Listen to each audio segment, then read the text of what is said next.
Hello everyone, welcome to this week's video on the Rest of Saga YouTube channel. This week we're having a look at the 1976 Land Rover 88-inch Series 3 diesel. As you can see, it's pretty obvious there's no wheels on, so as you might have seen in one of the previous videos, I am doing my best to return this back to original.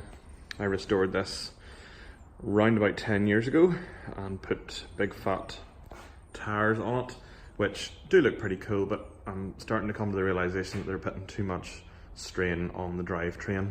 In the short time that I've owned it, and I don't do a huge number of miles, I have broken a half shaft and I've also broken the rear diff, both having needing replaced. So I think it's time to put narrower tyres on it at the correct rolling radius, which will also give me a more accurate speedometer reading apart from anything else. Now, I took the tyres and wheels off this afternoon and I've got them cleaned up, ready for sale. It's up on axle stands at the minute. A couple of problems that I've come to see. So the exhaust should not be quite so freely hanging like this. It's broken off at the silencer. Now, I don't like to trash people on the internet, but this was a supposedly stainless steel exhaust supplied to me from one of the main Land Rover suppliers. As you can see, it is quite clearly not stainless steel, and I did pay for stainless steel one. I still have the receipt, but they're completely unhelpful when I phoned them up and told them about this, so I've had to source a new stainless steel exhaust. Now, the front pipe is stainless, but the silencer and the mid pipe are not. So a little disappointed from this supplier. I'm not going to name them, but they're one of the two large suppliers who have been completely unhelpful, and I don't think I'll be giving them any more business. Another thing I've noticed, springs. Now, this Land Rover's not done a huge number of miles, and as you can see, the rear spring is pretty knackered. Those bottom two leaves have splayed a bit, and I don't know if you can see that, but it's a bit like a banana, bending the wrong direction, and there's no load in the back of this. The Land Rover is empty, and that clip is actually loose. So it's going to need at least one spring.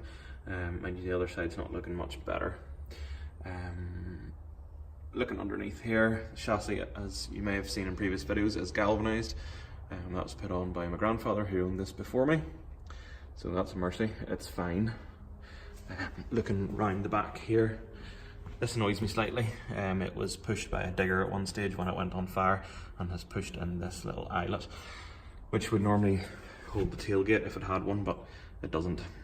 And if anyone has any good ideas as to how I can push that out, please comment below, and that would be much appreciated. Looking around the front then, not too bad actually. These springs look okay. A little bit rusty, but not too bad. You probably can't see, sorry, not a good view in there.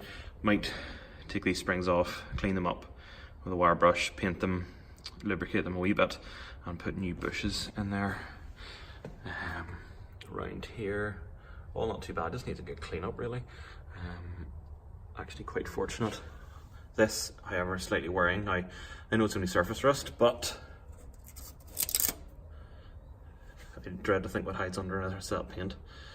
So, if all these panels are coming off to get it resprayed in the original limestone, I'm going to do a bit of investigation. Hopefully the bulkhead doesn't need too much work, and I may invest in getting this bulkhead galvanised, because I like to do the job once and do it properly, especially if I'm taking the whole thing apart. Bit of character here in this wing. This wing was off a different Land Rover, the original wings having been somewhat wrecked previously. So might get a new outer panel coming around this side. Again, not too bad. Springs on fairly decent nick, all a bit rusty, but a bit of a clean up. Shouldn't do it. A bit moist around the swivel. That might be need a bit of investigating, and I think the swivel balls look a wee bit scored. So gonna have to look into that. As you can see, that's the front of the exhaust switch done. It does look to be stainless because it's survived. But if we come up here, that's supposedly stainless as well, and it's gone rusty. Go figure. Around this side, I think these springs are starting to go the same way. So definitely think about getting new springs in the back of this. I actually put poly bushes in the chassis because they were a nightmare last time, and anyone who owns a Land Rover will know that. Another view of this supposedly decent exhaust. I have ordered the exhaust, it's sitting at home, so it shouldn't be too much of a hassle to get it on. It all needs a good power wash under here. I'm just noticing, but not too bad all in all. Part of me is hoping that putting the new springs on it will actually level it out, because it does sit slightly down at the driver's side and up at the passenger side, but something we'll deal with. On the bonnet, this was a part worn tyre, just got as a spare, and this is a 750 R16.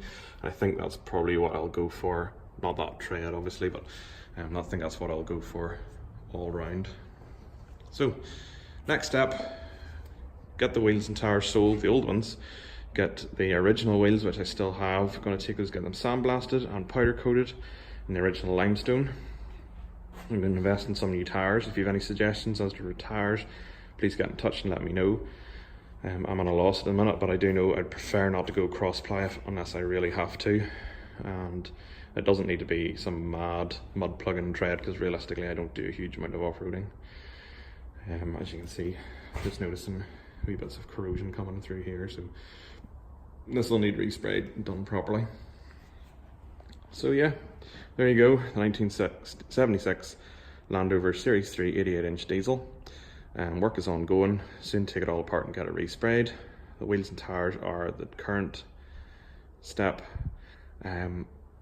Please keep in touch, please subscribe to the channel as well. That way you'll be able to keep up to date with everything I'm doing, even on the MG and the Morris Minor, which is currently in the garage at home, ready to get its front suspension rebuilt. So at the minute it's all suspension, but anything to keep these old cars on the road. So yeah, like the video, subscribe, hit your comments in below, and I do reply to them all. Thanks very much for watching, goodbye.